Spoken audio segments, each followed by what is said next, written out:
महाकुंभात स्नान करण्यासाठी रविवारी केंद्रीय मंत्री नितीन गडकरी कुटुंबासह प्रयागराज इथं पोहोचले। दरम्यान उत्तर प्रदेशचे मुख्यमंत्री योगी आदित्यनाथ यांनी त्यांचं आदरातिथ्य केलं। यानंतर सर्वांनी त्रिवेणी संगमावर पोहोचून डुबकी मारली। पवित्र प्रयागराज इथं सुरू असलेल्या महाकुंभात 52 कोटींहून अधिक लोकांनी अमृत स्नान केलं आहे आणि तरीही कोट्यावधी लोक तिथं पोहोचत आहेत। दरम्यान रविवारी केंद्रीय मंत्री नितीन गडकरी कुटुंबासह संगममध्ये स्नान करण्यासाठी प्रयागराजला पोहोचले। राज्याचे मुख्यमंत्री योगी आदित्यनाथ यांनी केंद्रीय मंत्री गडकरी आणि त्यांच्या पत्नी कांचन गडकरी यांचं स्वागत केलं। यावेळी गडकरींची मुलं, सुना आणि नातवंड उपस्थित होती।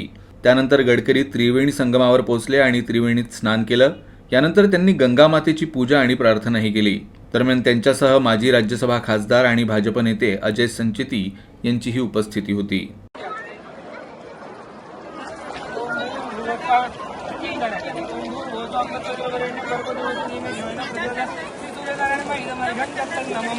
सूर्यनारायण